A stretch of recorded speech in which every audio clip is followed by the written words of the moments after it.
জীবন হলো জলের নৌকা, কখনো সুখের পাল তোলে, কখনো কষ্টের স্রোতে ভেসে যায়। পরিস্থিতির সাথে লড়াই করা যায়, কিন্তু ভাগ্যের সাথে লড়াই করা যায় না। কি আজব জিনিস, তাই না? চলো বন্ধুরা, আজকের ব্লগটি তবে শুরু করে ফেলি। দুঃখিত বন্ধুরা, ইউটিউব চ্যানেলে এই ভিডিওটি আমাকে দুবার পোস্ট করতে হচ্ছে, তার কারণ আগের ভিডিওটিতে আমার কপিরাইট ক্লেম আসার কারণে পরে আবারও আমি ঠিকঠাক করে পোস্ট করলাম। তবে তোমরা একটু কষ্ট করে দেখে নিও। নমস্কার বন্ধুরা, welcome back to my channel Mithu's family. সকলে কেমন আছো? মুর্শিদাবাদ জেলার বহরমপুর শহরের ছোট্ট একটি গ্রামের মেয়ে আমি মিঠু। চলো, এখন ঘড়ি কাটায় বাজে 7:30। বৃষ্টির দিনে টিপটাপ বৃষ্টি পড়ছে, সেই কারণেই কিন্তু ঘুম থেকে উঠতে দেরি হয়ে গেছে। আর ওয়েদারটা এতই ভালো যে ঘুমটা একেবারে ভাঙতেই চাইছিল না। এটাও মনে মনে ভাবছিলাম যে বৃষ্টিতে ভিজে ভিজে কাজ করব, বৃষ্টিটা ছাড়ুক তারপরেই উঠে কাজ করব। না, দেখি বৃষ্টিটা ছাড়ছেই না, সমানে বয়ে চলেছে টিপ টিপ টিপ টিপ করে। সেই সারা রাত্রি ধরে বৃষ্টি, নদী ঘাট একেবারে মাঠ সব একেবারে ভর্তি হয়ে গেছে। এইদিকে দেখো, কাকিমাদের গরুটা একেবারে জলে থই থই হয়ে দাঁড়িয়ে রয়েছে, আর উঠোনটা পুরো ভর্তি হয়ে গেছে। ওদের উঠোন বলতে কোনো কিছুই নেই, একেবারে জলে পরিপূর্ণ হয়ে গেছে।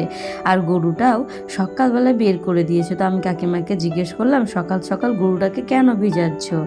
যাকে ভাগ্য যাকে সব কিছু দেয় তাকে হয়তো অনেক কিছু দেয়, আর যাকে দেয় না তাকে হয়তো কোনো কিছুই দেয় না।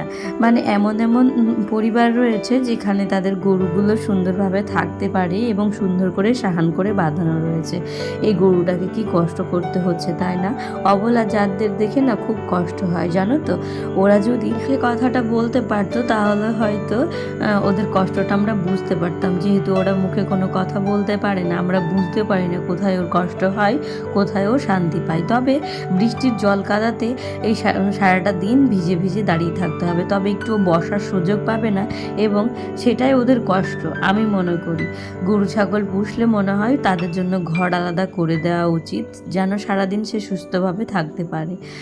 তবে চলো, আজকে সকালটা শুরু করা যাক। এদিকে তোমাদের দাদাভাই দিয়েছে আমাকে বকুনি সকাল সকাল, যে ছাতাটা মাথায় নিয়ে কাজ করা যাচ্ছে না, আর কাজ করারই বা কী দরকার, আর ঝাড় দেওয়ারই বা কী দরকার। আমি বলছি, মা বাসি উঠোন সকালবেলায় ঝাড় না দিয়ে কি আমি সকালবেলায় কাজ কর্ম কী করে করব, বাকি কাজকর্মগুলো?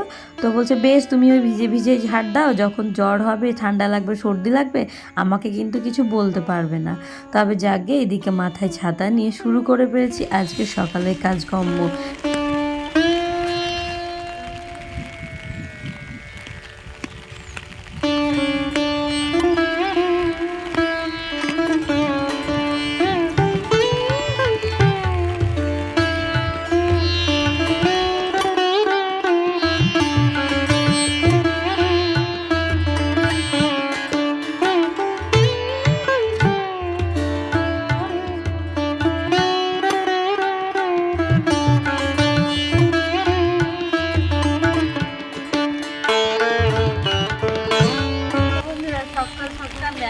জল জমে গেছে, এখন জলটা মানে আছেই, সারা রাত্রি ধরে বৃষ্টি হয়েছে, সেই কারণে। ওইদিকে মুরগি এবং হাঁসগুলোকে আমি খোলা থেকে খুলে নিয়েছি, আর এই যে এখন বসে পড়েছি বাসন মাজতে। উঠোনটা ঝাড় দিয়ে নিয়েছি, আর আজ যেহেতু লেপবো না, লেপলেও কিন্তু ধুয়ে চলে যাবে। আর জানো তো, রাত্রিবেলায় সারা রাত ধরে বৃষ্টি হওয়ার কারণে বাসন মাজার সাবানগুলো সব গলে ধুয়ে পালিয়ে গেছে। এরকম ভুল আমার কোনো দিনই হয় না। রাত্রে শোয়ার আগে কিন্তু বাসনপত্রের সাবান সার্ফ আমি সব কিন্তু বাথরুমের মধ্যে ভরে শুই, কিন্তু আজ এমন হয়েছিল কোনো খেয়ালই ছিল না। আরেকটু বাসন মাজার সাবান নিয়ে শুধু ছাই দিয়ে বাসনটাকে আজকে মেজে ফেললাম। এই যে তোমাদের সঙ্গে কথা বলতে বলতে আমার বাসনটা মাজা কমপ্লিট। তবে খুবই অসুবিধা হয় এই মাথায় ছাতা নিয়ে কাজ করতে, যে কোনো কাজে বেশ সময় লেগে যায় ছাতা নিয়ে কাজ করার কারণে। তবে বাসন মাজা কমপ্লিট, উঠোন ঝাড় দেওয়া কমপ্লিট। আমি ঘরের সামনেটা একটু মুছে নিলাম, ভেবেছিলাম মুছবো না, বর্ষার দিনে শুকোতে চাইবে না, কিন্তু ওই যে ঘরে সিঁড়ি ঘরের চালা থেকে জলটা সারা রাত্রি ধরে পড়েছিল, সেই জলটাকে নিয়েই আমি একেবারে মুছে নিলাম। কোনো রকম বালতিতে জল নেয়নি আমি। আর এই যে দেখতে পাচ্ছ এখানে আবারও বালতিটা আমি পেতে দিচ্ছি, তার কারণ সারা রাত্রি জল পড়ে পড়ে এতটাই জল হয়েছিল যে তোমাদের আর কি বলবো। ঘরটা মুছে যাওয়ার পরে বালতিটা পাততে ভুলে গেছিলাম, তারপরে আবার পুরো জলে পরিপূর্ণ হয়ে গেছে। ওই যে দেখতে পাচ্ছ সিঁড়ি ঘরের ওই ছিটে মানে ওইদিককার ঝটকায় এসে জলটা পড়ে। পাকা ঘর করেও শান্তি নেই। আগে জানো বাবা মায়ের ঘরে যখন ছিলাম তখন আমাদের টালির ঘর ছিল অনেক ছোটোবেলায়, তখন সারা রাত্রি ধরে ওই বিছানার তলায় মানে চৌকি ছিল, ওই চৌকির তলায় আমরা দুই ভাই বোন এবং মা আমাদের নিয়ে ওই চৌকির তলাতে বসে থাকতো। যখন বর্ষা বাদল বৃষ্টি হতো, ঘর বাড়ি ভেঙে যাওয়ার ভয় থাকতো, তার সঙ্গে এই যে সারা রাত্রি ঘরের মধ্যে জল পড়তো, সেই কারণে কিন্তু আমরা ঘুমোতে পারতাম না। আর ওই সব দিন হয়তো চলে গেছে, কিন্তু কথাগুলো হয়তো মনে থেকে গেছে। বৃষ্টি ঝড় বাদল হলে প্রচুর ভয় লাগতো এবং কষ্টে দিন কাটাতাম। ওই যে বললাম পরিস্থিতির সাথে লড়াই করা যায়, কিন্তু ভাগ্যের সাথে নয়। ভাগ্য এক আজব জিনিস। ঝড় বৃষ্টি বাদল এবং বর্ষা হলে কথাগুলো প্রচুরই মনে পড়ে। তবে সেই দিনটা পার করে আমরা সবাই সুখে শান্তিতে এখন দিন কাটাচ্ছি। এখন কিন্তু সেই রকমভাবে আর অসুবিধা হয় না, যেহেতু বাবার ঘরে অনেক কষ্ট করেছিলাম। ঠাকুর হয়তো ভেবেছে যে শ্বশুর বাড়ি এসে মেয়েটা কষ্ট করবে, সেই জন্য হয়তো সুন্দর করে একটা ঘর বানিয়ে দিয়েছে আমার জন্য। যদিও ওনার দানাই কিন্তু করা, তবে আমরা শুধু উপলক্ষই মাত্র। এই যে দেখো সান্ধান করে আমি কিন্তু চলে এসেছি একেবারে রান্নাঘরে। আর রান্নাঘরে ঢুকে রান্না বসেছি, আর এই দিকে তো সারাদিন ধরে ঝিপঝাপ ঝিপঝাপ বৃষ্টি হচ্ছে, সেই উপভোগটাও করছিলাম আর খুব আনন্দও পাচ্ছিলাম আজ রান্না করতে। আগে বৃষ্টি হলে কতই না কষ্ট পেতাম যে বৃষ্টি আসিস না, বৃষ্টি আসিস না, ঝড় আসিস না। ঝড় আসলে বৃষ্টি আসলে মাকে শুধু বলতাম, মা চলো না কারোর বাড়ি যাই, পাকা ঘরে গিয়ে ঢুকে থাকি, নাহলে হয়তো কখন নিয়ে থুয়ে সবাই মিলে চাপা পড়ে হয়তো মরেই যাব। মা বলতো কয়দিন আর লোকের বাড়ি গিয়ে থাকবো, নিজের বাড়ির মতো শান্তি কোথাও নেই। যবে যা হবে আমরা তিনজন মিলে এই মাটির বাড়িই থাকবো, চাপা পড়লে তিনজন মিলে চাপা পড়ে মরবো, বেঁচে থাকলে তিনজন মিলেই বেঁচে থাকবো। তো এইরকম মা কথা বলতো, সেই জন্য কারোর বাড়ি কিন্তু আর যাওয়া হতো না। আর যখন প্রচুরই ঝড় বৃষ্টি হতো, পাশের বাড়ির একটা পিসিরা রয়েছে, তারা কিন্তু চিৎকার করতো যে আমাদের বাড়ি চলে আয়, আমাদের বাড়ি চলে আয়, ঘরে থাকতে হবে না।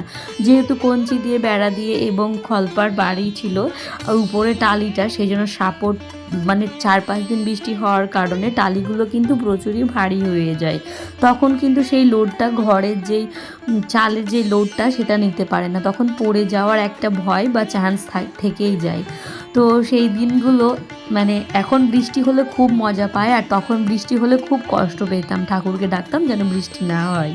তবে দেখো তোমাদের সঙ্গে গল্প করতে করতে ভেন্ডি ভাজা, বেগুন ভাজা, আলু সিদ্ধ আর হচ্ছে মসুরির ডাল টমেটো দিয়ে করে নিয়েছি। আর আজকের খাওয়া দাওয়া একেবারে জমে যাবে।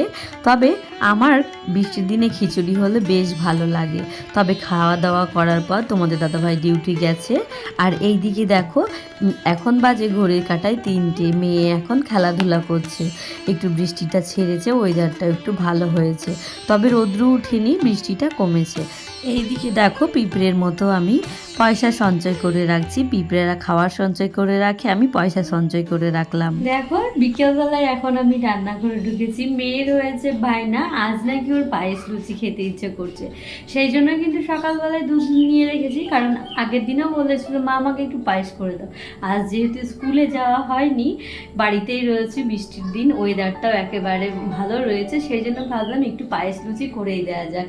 তারই তোড়জোড় এখন শুরু হয়েছে। তো চলো পুরো ব্লগটি দেখতে থাকো, কি কি রান্না হচ্ছে সবটাই তোমাদের সঙ্গে শেয়ার করব। তোমাদের দাদাভাই যেহেতু ডিউটিতে গেছিল, আর আমার যে ভালো মন্দ করব তার জন্য কিন্তু কোনোই সামগ্রী বাড়িতে ছিল না, সেই জন্য মাকে টাকা দিয়ে বাজারগুলো করিয়ে নিয়ে আসা হয়েছে।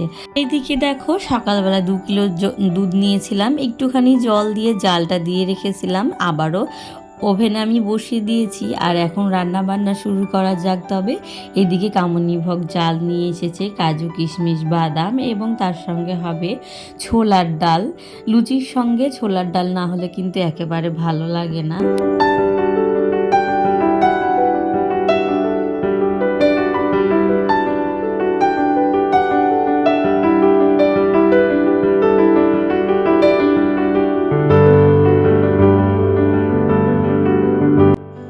পায়েস রান্না করার আগে এই ছোট্ট একটি টিপস মেনে চললে কিন্তু পায়েস একেবারে সুস্বাদু হবে, যেটা আমি আগে কখনো জানতাম না। যে কাউনি ভোগ চালের মধ্যে একটুখানি ঘি মাখিয়ে রেখে দিলে তারপরে চালটা দুধের মধ্যে দিয়ে নিলে কিন্তু পায়েসটার এত স্বাদ হয়। তবে এটা আমি আমার গুরুমায়ের কাছ থেকে শিখেছি। মা যেহেতু মন্দিরে ভোগ রান্না করে তখন কিন্তু এইরকমভাবে প্রসেস করে থাকে। তবে আজকে ট্রাই করলাম, জানি না কেমন হবে। এর আগেও একদিন করেছিলাম, তবে গুরুমার সঙ্গে ছিল। আজ যেহেতু নেই, আজ আমি একাই করছি। তবে মাকে স্মরণ করে এবং বড় মাকে স্মরণ করে আমি আমার কাজটা শুরু করে ফেলি। আশা করছি ভালোই হবে। তবে চলো, এই যে কামনীভোগ চালটার সঙ্গে যে ঘিটা মাখিয়ে রেখেছিলাম সেটাই এখন দুধের মধ্যে দিয়ে নিচ্ছি। আর সব চালগুলো সুন্দরভাবে দিয়ে নেওয়ার পর পায়েস কিন্তু সুন্দরভাবে নাড়তে হবে। সব সময় পায়েস নেড়ে যেতে হবে, নাহলে কিন্তু পায়েস লেগে গেলে একেবারে একটু যদি লেগে যায় তাহলে কিন্তু গন্ধ ছেড়ে যাবে। এইদিকে পায়েসে আঁচটা একেবারে লো ফ্লেমে দিয়ে আমি কিন্তু এইদিকে বসিয়ে নিচ্ছি ছোলার ডাল। আর যেহেতু লুচি হবে, লুচির সঙ্গে আমি যেহেতু ছোলার ডালটা বেশি ভালোবাসি পায়েসের তুলনার থেকে, তবে পায়েসটাও ভালোবাসি, তবে কম। এইদিকে দেখো ভাতটা সেদ্ধ হয়েছে নাকি দেখছিলাম, আর এইদিকে প্রেশার কুকারে ছোলার ডালটা বসিয়ে দিয়েছি। ছোলার ডালটা হতে যেহেতু সময় লাগবে, তো সেই কারণে আমি পায়েসটাই একবার রান্না করে কমপ্লিট করে নেব, তারপরে কিন্তু ছোলার ডালটা রান্না করে নেব। এইদিকে পায়েসে পরিমাণ মতো চিনিটা আমি অ্যাড করে দিচ্ছি। তোমরা তোমাদের মিষ্টি অনুযায়ী তোমরা কিন্তু অ্যাড করো। আমাদের যেহেতু পায়েস রান্না হলে পায়েসটা যেন একেবারে মিষ্টি না হলে ভালো লাগে না, সেই কারণে একটু বেশি পরিমাণ চিনি দিয়ে নিয়েছি। আর এদিকে 4টে এলাচ আমি থেতো করে রেখে দিয়েছিলাম আগের থেকে। কিশমিশ কাজু ধুয়ে রেখেছি, সেটাও এখন অ্যাড করে দিলাম।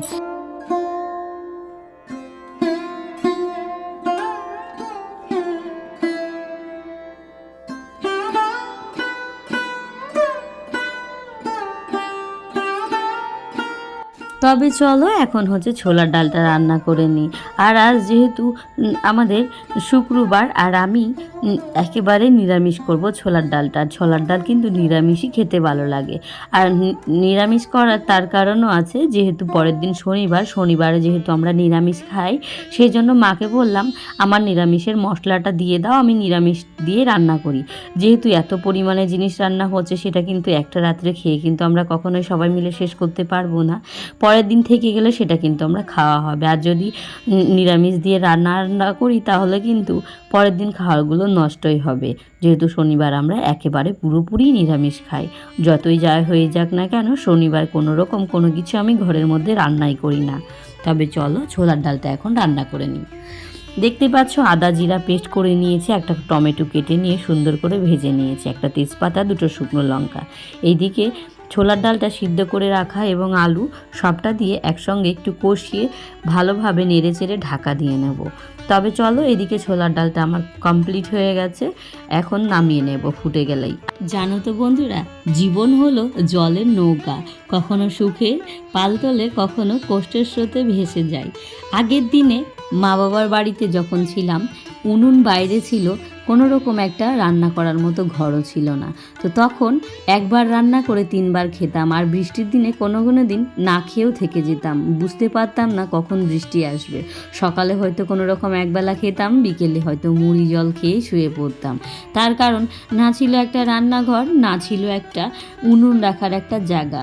কোনো রকমভাবে ওই মুড়ি জল খেয়ে রাতটা কাটিয়ে দিতাম। এই বৃষ্টির দিনে দেখো এত বৃষ্টি পড়ছে মুষলধারে, তবুও যেন আমাদের রান্না বন্ধ নেই। বৃষ্টি মানেই একটু ভালো মন্দ খাওয়া।